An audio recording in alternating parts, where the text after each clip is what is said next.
May we harness the lightning for hire. Man is the Lord of his spirit. A very short portion of a poem by the great Leicester Crowley. And me and him, we come forth today, and that's what we would like to spend some time talking about is magic. Magic with a K, that is. Yes, sir. And I'll tell you what, man, if you want to go ahead and break the ice on some of these things. I'll break the ice. How weird. Synchronicity. That was more of like a schizophrenic synchronicity. That's the truth. Like finding something in everything. But dude, some of the synchronicities like I be having is on little on the nose. Yeah, I feel like LaVey, when he talks about his interviewer was asking him, you know, what kind of magical wishes come true to the people who rub your ring. Yeah. He says a great many of wishes. We won't get into them. Yeah, LaVey said that a great many. Man, what an amazing guy. I love Mr. LaVey. I always will, I suppose. But yeah, just to start out this discussion about magic, and there's so many things we could get into. We'll start off with Crowley's definition of magic, and even LaVey used this definition as well. Something to the effect of this: magic is the act of bringing about change in accordance with your will that using normally accepted means would not have worked. Now I think we should talk about the word will. You know, when Crowley says, do what thou wilt is the whole of the law, I think that, Thelemites tend to think that he's not just saying do what you want, rape and pillage and steal. Exactly, that's big. Right, because that's how a lot of people it's a big misconception. That. But he's talking about will with a capital W, which is has to do with your higher self. So the idea is like we all have like a true self that is kind of obscured by our physical manifestation of our egos. And Crowley also talked about how every man and every woman is a star, and we all have our own paths and our own locations in space and our own unique circumstances. Yeah. And that part of the spiritual life is contacting this higher self. I'm still delving into Crowley, but I do believe that he might have said that this true self is actually like an entity that you can actually contact. But I agree. That's the way I took it as well. Yeah. Crowley was a big fan of smoking opium.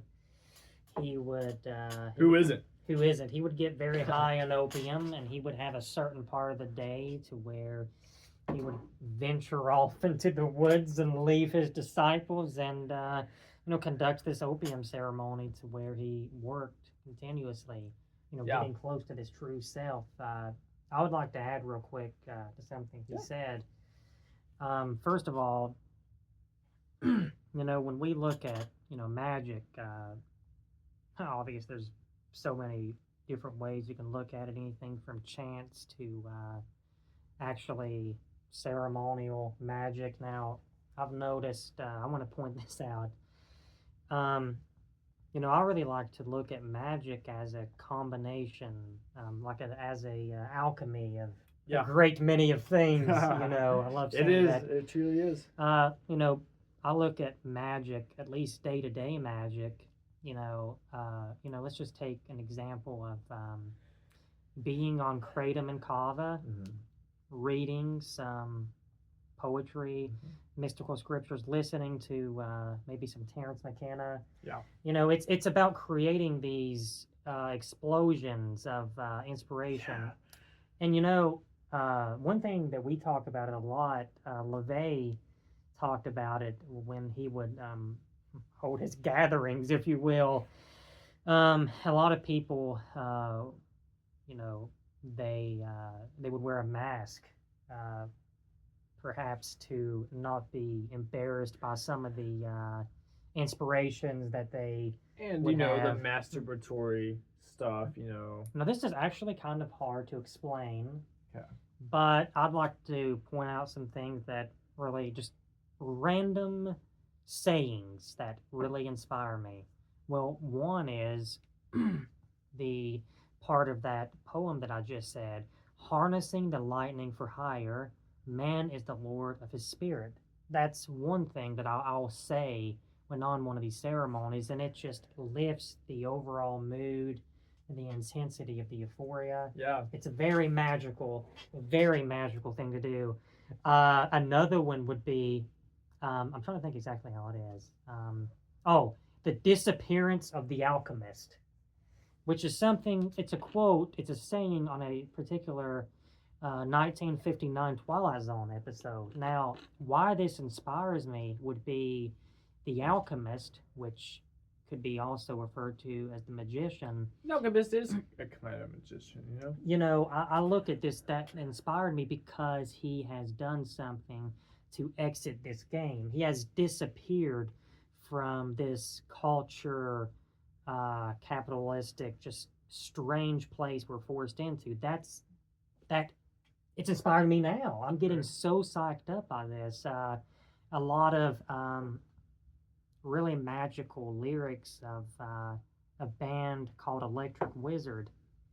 They are, first of all, amazing. I would love to go up to those gentlemen and just say how much they have moved both me and Oh him. my God. And another really inspiration of magic that you can use, is pictures and paintings. Oh, and I don't remember if I said this or not. If I did, I'll say it again. Magic is just another form of, as we talked a little bit about psychedelics and Eastern mysticism in our other video. This is just another form of that. But it's also, it's got its, be cautious about some of these things depending on how far you go into particular places that he'll probably delve into a little more. But I just wanted to say that this is kind of perhaps even more of a fun way to go about your spiritual walk. Yeah. But there is definitely some cautions that Totally. and definitely a mindful way to go about it. First of all, I'll just say this: if you're getting into magic, I've never done anything to want to enhance. Really, I'm. If you go into it and you're wanting to just, harm somebody in some way, then that could definitely come with. Especially if it's like, if it's something small, especially. Yeah, if your life isn't in danger or somebody hasn't done something. I mean, really look, if terrible somebody, to you, raped your wife, for example, then right. You might not, in order to avoid, prison time, it might be wise to this is to do this on a metaphysical level. Some very deep stuff that we're talking about, and this does, again, like, when getting into these, like, caution is so important with these things. But I'll let you elaborate on that. He's a little better with describing certain things. Now, getting back to what you were originally talking about, these terms and phrases that inspire us.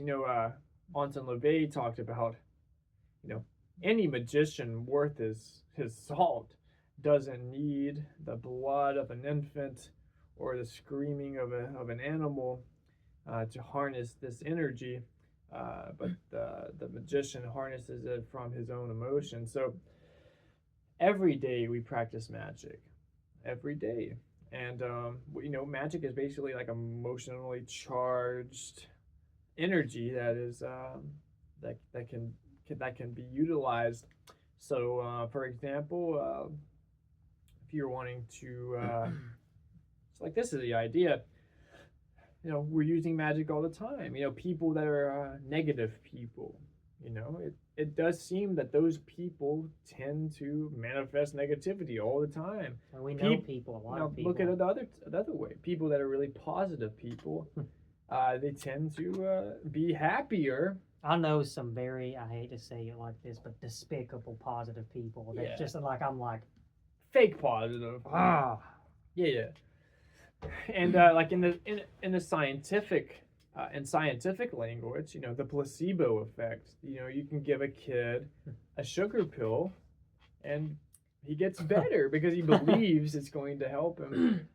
You know, that's magic. And so if we're already doing it, we might as well concentrate that energy and direct it. So that's the idea. And LaVey talked about, he told this story in the Satanic Bible about this magician that he knew that was doing a ritual, and he was like towards the end of it, and he was kind of losing a little steam, and he needed to raise energy somehow, and he started quoting this poet, this poem. This is a friend of LaVey. Okay. And he started to quote this poem. Oh, dude. And that was just what he needed to culminate. To finish what he was starting here. So I didn't know that story. That's awesome. So when you're doing magic in a way that you're wanting to bring about change, maybe in a more mundane level, you know, you will want to, so for example, if you're doing a ritual of compassion, maybe you're casting a spell on someone or yourself who may be sick, you want to tap into that sad, compassionate energy. So you'll want to surround yourself and feel every sense that you can. Maybe being on Kava could help with that as well. Right, because it's a very empathic substance. You'll want to surround yourself maybe with a smell that corresponds with that person, or maybe a picture of that person that may be sick, you know, so that you can invoke tears. You know, tears would be the best way to do it. Yeah, can I add something to that real quick? There's a movie that it will always be one of my favorite movies of all time, and it, you know, it's a rather newish film, but the original Conjuring movie. I don't know, man. Like, me and my brother here, we watched it like a year ago. The other day, you know, my wife and I rewatched it. We always, man, I usually, like, I'm not like this, but that film just, man, it really makes me very emotional. There's so many beautiful points within the movie. You know, one thing is, you know, Ed and Lorraine was portrayed really like beautiful people. And I was on Kratom and Kava during this experience, and that's what I thought of. I said, this is one way to, and I just felt so much better. Like after, you know, I cried, and after the movie was over, this just seems so magical. This is just, there's so many different forms we're going to get into. And also, but on the other side, you know, you may be frustrated with personal problems or otherwise. You listen to some Electric Wizard, Acid Bath. What's the other band that I've been listening to so much? Is it Windhand? Yeah. I need to show you some songs by them later. You showed me one called Old Evil that was really good. And you may just let out some really riled up anger, emotions, and you feel better after that. You're conducting magic. All that energy that's alchemy inside of you. Now look at you know the saying, the good die young. It is true. The good. I said this earlier. Yeah, the good does die young I because said this earlier. All that steam that me and you released during, you know, maybe one of our rituals to. Did you hear something? That was mystifying. We heard something. But I don't know. I do not believe the cat could have made that sound. But it must sound like water splashing. we'll just hope for the best. Yep. Just keep on our road. Keep Like on Paul rolling. McCartney. It is raining outside. Looks like it's about to storm, man. Yeah, Paul McCartney, he always says, Ben, roll with the punches. It's just so cool. I'm sorry, I just had to say that. Oh, did you see that Brian Wilson died? The Beach Boys guy? Yeah. Yeah, man. Me and you never been the biggest But Beach he was Boys still a fans, cool but guy. very from influential. what I You know, he gathered, had that album Pet Sounds. I didn't know this. People said that they... He was a cocaine guy. I didn't know that. Yeah, they did get into some drugs, man. I didn't know he was a weed guy as well. That made me like him. Right. The early days, at least. Yeah. Yeah. Shit, what was I talking about? So, yes. Oh, The Good Die Young. Yeah. You know, so that energy that me and you release when we may imbibe in some Kratom and listen to some Electric Wizard and let off some of that steam and the frustration that we accumulate from our day-to-day lives, you know, that is healthy. Yeah. That is healthy. And when you just bottle that all up inside, it's not good for you. It's called psychosomatic. Psychosomatic is when you know, a mental state starts to affect your physical state in a negative way. You know, we do need to be really cautious, and we need to find things, and this is magical, it really is. We need to find things to keep our brain health in as good as condition as possible, and granted with the garbage and the unnecessary situations that's going on in our capitalistic country, it's easy to just really go down a slippery slope of depression. And this is when I talk about substances a lot. You know, our body is an alchemical vessel, and we want to be this is what I told you earlier, you don't want to be an indiscriminate drug user. You know, the cultural drugs that are legal for us, you know, tobacco and white sugar and alcohol. Did I already say alcohol? I said tobacco. I can't remember, alcohol, tobacco, and white sugar, you know, these are drugs that are quite devastating to our bodies. And so we want to be very discriminate about what we use and how we alchemize our bodies.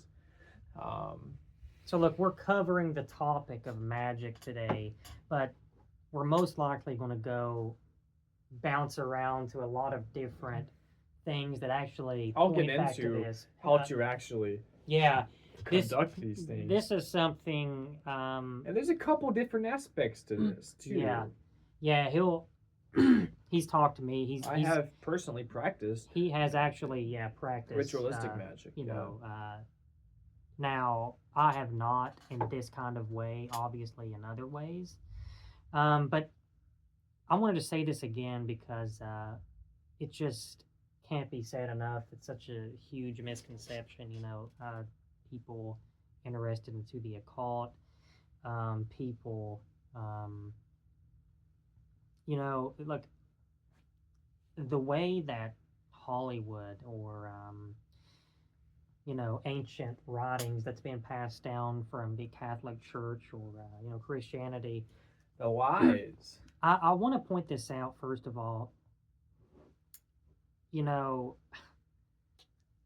LaVey, as he mentioned, talks about it's not necessary to sacrifice the baby, or it's not necessary to sacrifice the animal. Let me say something about that real quick. Yeah, please.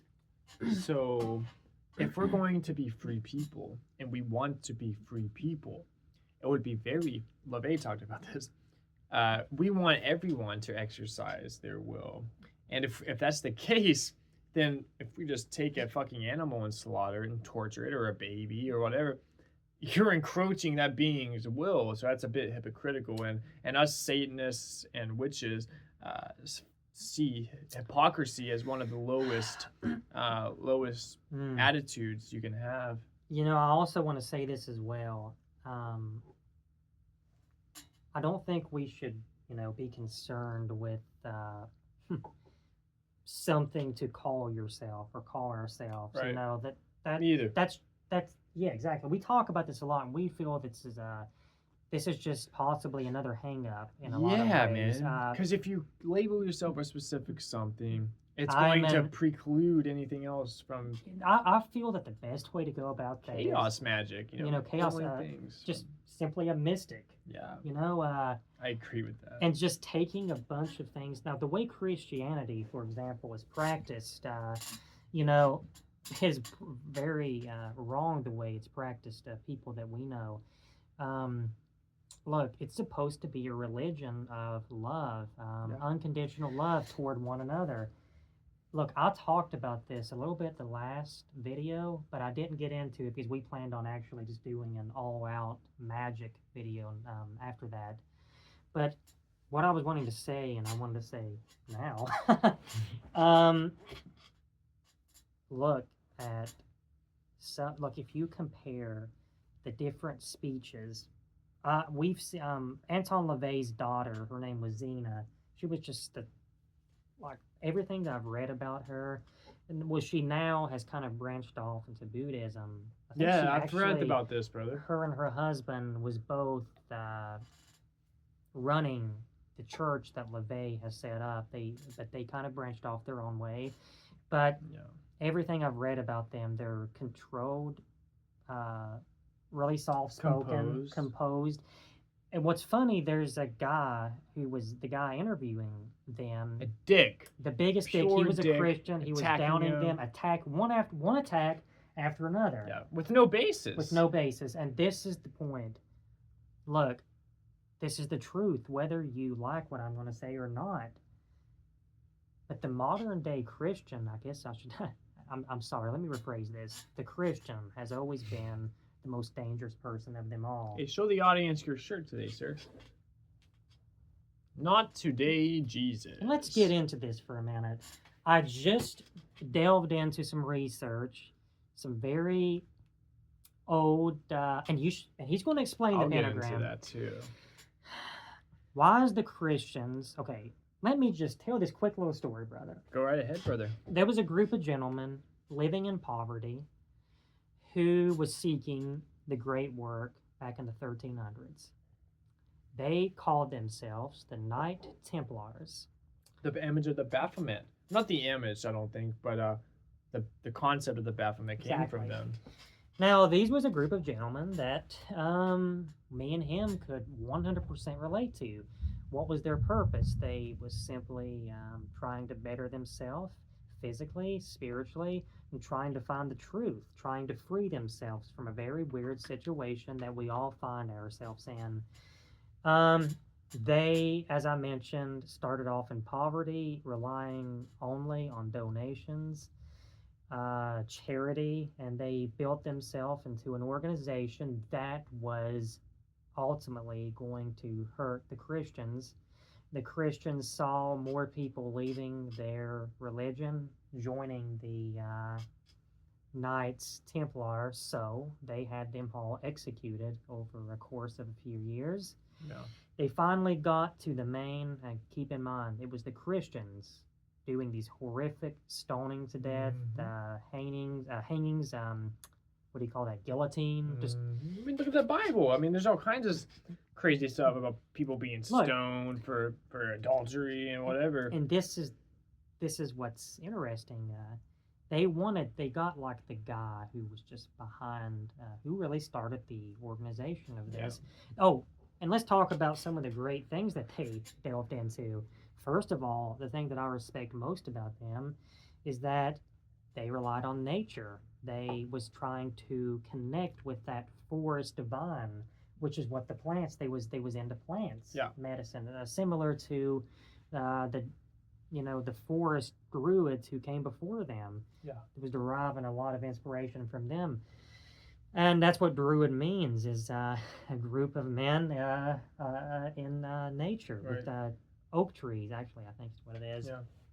They did not get this guy, though, to crack for setting him on fire. How wet would their pussies be? Exactly. If he had been like, oh, I'm sorry, I accept Christ as my He said, Savior. this temple is, this flesh is temporary, and you're setting me home. Thank you. Yeah. Along those this words. is going to be your karma, motherfucker. And look, those people who done this very wrongful act, and that's such an understatement, they ended up having a great many of problems come forth after that. But what I'm trying That's to magic say, right there, that's man. magic. What I'm trying to say is, I think that we should all step back and examine who the real devil is. Yeah, man. Yeah. This might get pulled down from YouTube here, man. That's the truth, man. I mean, who is the real devil? Any people that are in power, that are preventing the individual from thriving. The deep state, or whatever you want to call them, the orange man that's in office right now. Oh, fuck that he motherfucker. he wants us. They would like us to all be working. For somebody such a good Christian, how come on TV he couldn't bring up one That Bible shit verse? was so Oh, it's funny. great. Look it up, guys. Yeah, he's Mr. Trump is on interviews and he's saying the Bible is my favorite book. There's no other book that is as good as the Bible. And then he got asked in the interview, you said the Bible was your favorite book. Yeah. What's your favorite verse? Mm-hmm. He said, that is very personal to me. I won't get into that. Like, well, why would that be personal? Why would he not want to share that? So crazy. It's insane. And then he got asked, do you like the New Testament or Old Testament better? He said, equal. But yeah, that's evil. We're just bringing up examples. He's got a mask. He's wearing a mask to try and manipulate all these people that actually are Christian and actually buy into his bullshit. Look, guys, the way Christianity is practiced is insane. The judgment, the true evil. Any God, there's no love. No, any God that is going to send you to hell for eternity with no chance of redemption. Like in other cosmology, like Hinduism, for example, they have demoniacs and stuff like that as well. But the difference is that they have a chance for redemption. If you have, exactly, very heavy karma and you've done really bad things, when you die, you may lift your eyes in a pretty scary place. And you might reside there for a while until you pay your dues, but you're not going to stay there because, Krishna loves we're you. Human. We make mistakes. Exactly. I mean, we make one mistake after.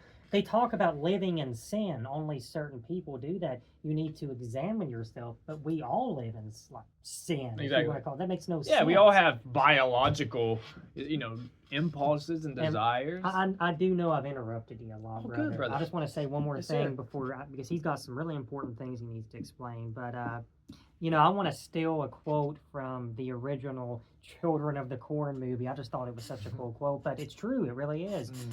There's a guy in there that says any religion that is not, the base is love, and it's filled with hate, then it's false. It's but if you really look at it, maybe that was pointing to the way that Christianity is practiced. It's a religion of hate, and that's it truly is. It's simple as that. It really is. But yeah, I've seen it so much. We've seen some hate for gay people, and I hate to say it, it's insane, but I see a lot of hate towards other races around here from Christians, which is so mind-boggling that we're still that lowly developed at this point. It's unfair for the people the white people, I should say, mostly the white men, such as we are. It's very unfair that we get put into this category of a lot of other things going on that's always gone on. And it's gotten to the point, it can go with sex, or it can go with race. There's a lot of women that would just look at us, I hate you because you're a white man. And a lot of... And that's very unfortunate, because I understand, all of these years of white male domination, but you would wish that they would have the discernment to realize that not all people are the same. Well, we can't do anything about it, I guess. We can only do the best that we can do and try to represent something better. As long as he loves me, my wife, he loves me. That's all I got. Yeah, I feel that. That's all you can do, though. But yeah, I feel that we're really, well, not us. The plants are really bringing up some good points that we need to bring up, man. Sure. I'm happy about this. Me too. I want to just say this. Obviously, you're probably familiar with what the pentagram is, but maybe not to the extent of what it really is behind it, and it's quite something if you yourself want to Sure. get into that. I wear it around my neck basically every day. Yep. And you know, a lot of people will see it and immediately associated with Satanism, which it is. It's associated with Satanism. Really, the inverted But pentagram is more it shouldn't closely be, related. This is not inherently a satanic symbol. What it represents is the pentagram is the shape of a man's body, or you know, man as humans. So you have, you know, the legs, the arms, and the head, and crazy, you have the four alchemical elements, which kind of, you know, separate ourselves, which separates us from like outer space and the nothingness. So here on this planet, we are guarded, if you will, by these four elements: earth, you know, all the physical matter on this planet. Which I guess water is physical, but as well, but you know, like the dirt and the trees and, you know, that type of thing. Earth, and you have air, you know, the oxygen and the space in between things, the air that gives us life, oxygen. Then you have fire, which is the warmth that we need to survive, and earth, air, fire, water. Okay, and then the water would be the fourth alchemical element. You know, and you can see how these things do sustain us. You know, for example, when you die, or if you've ever seen a dead person, they stop breathing. The air element is no longer present in them. They become cold. Fire element leaves them. You know, their physical bodies dissolve. The earth element leaves them. And they become obviously dehydrated and they dry up. The water element leaves them. And then there's this fifth point up top, and it's at the head of the star, or of the man. And this is the element of spirit, which is at the very top. And this is the permeating unseen force, and which permeates the whole universe and sustains it. And the big difference between, say, Christianity to pagan and magical systems is, you know, basically Christians are worshiping the externalized ego of the person that created that god, you know, and this god they worship is a maniacal doom god. It's a male dominator god. You know, there's no notion of a goddess in that religion, and LaVey talked about this. He talked about how, you know, why externalize our egos, you know. So the idea is that we inherently, you know, we are an incarnation of God Himself. You know, we all come from God, and we are all divinity incarnate, and that we have the power to, you know, through will, to connect with these spiritual energies and use them, you know. And also another thing about the pentagram is if you unravel it, it'll create a rectangle, which is called the perfect rectangle, and it was used in a lot of architecture in ancient times. It's called the perfect ratio, the perfect rectangle. And so, you know, in short, the pentagram represents man's union with spirit and with nature. Yeah. You know what, man? We would like to also put a point across. We had this conversation on a walk earlier. So there is a big difference in really trying to better yourself physically and spiritually, whether you're truly trying to enlighten, or you're putting on, as he mentioned in a previous video, this is another version of a tail feather, showing off, if you will. You know, imagine just going into various like bookstores, going to the occult, the magical section. We have a local bookstore And it's got a great many of various amazing tools that you know you can delve into. You know, there's a section that they actually have Ram Dass books. One of them's like really a lot of information. It's a big book. Um, they got some books on Alan Watts, which you know my brother has got a couple of the ones by Alan Watts. He's bought a good collection of magical writings on Crawley. He obviously has the 66 edition of the book that LeVay wrote. And, you know, are we going into these places and, you know, getting these books? A lot, I mean, you see a lot of people with channels. We do not, we really want to work hard. We don't want to seem like a channel poser, you know, that's just saying, oh, you know, this stuff is cool, and I just look, it's fun, it is cool, but we do want to put the point across. but it's no joke and it's very real. It's no joke, and if you go into it thinking it's a joke, you'll get burned. You're going to get burned, just like if you go into look. I kind of thought that cannabis, you know, edibles was a little bit of a joke. I thought I'd have a fun time, and I got fucked up. Yeah. You know, the plant, let's see, like, the plant wifeys will put you back in your fucking place. I think I'm a big old man, you know. No, the plant wifeys will show you who the real boss is. Yeah. Which is exactly the way my wifey treats me. You know, she knows that she is the boss. But no, seriously,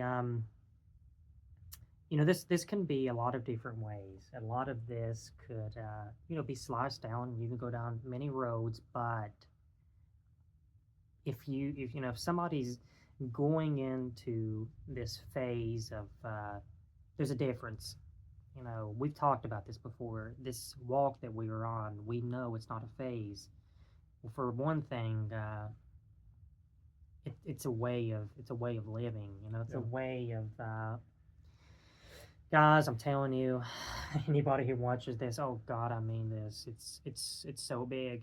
I swear to you. And I want to say something. If you enjoy your life just the way it is, then maybe reconsider, you know, going into these different magical writings, or because it will change. You're never going to be able to enjoy. You can't turn back. You can't turn back. I swear to you, please. I mean this. You can't turn back. I don't want to turn back though. I live for this. Every chance we get. Me too. We have literally congregations, if you will, ceremonies, and I'm not here, and he is not here to be another person to blow smoke up your butties. I don't know why I said it that way. Blow smoke up your butts. We are here to say that we feel that, you know, with these plants and these different methods of alchemy, we're touching on some very profound truths. Yeah. But yeah, I just wanted to throw out there real quick. Look, this is not a game, and this is not a something that should be taken lightly. Should be taken lightly. Anything. Now look, this can go, and he'll get into these things because I have not dabbled in that part of magic or the occult, as he has actually conducted. A great many of rituals. He's practiced, you know, ceremonial magic, and for you know, for a long time he's delved into these things.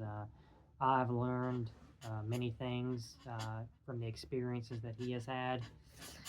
And look, think of it as taking, you know, psilocybin, and you are surrounded by these infinite beings that's so much more wise and smart than what we are. And this is kind of, you know, we'll just call this magic, actual, you know, ceremonial magic. You know, you're calling upon the high gods to direct you or give you guidance or to work something out, or one way or another. It could be so many reasons. But before, you know, he gets into these things, he'll probably mention this again, but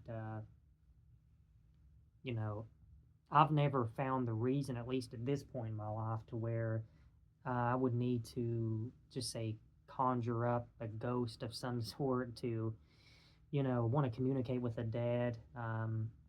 I, at least for the moment, I'm enjoying studying magic to try to figure out where I need to navigate, you know, Right. for the next steps that I need to make, because we are constantly needing to adapt and change and to figure out. We are pulled by the unknown, which magic will give us certain keys that will make this. It will lift the veil Right. and show us that this doesn't need to be the unknown, No. and that a bit at a time we can chip away at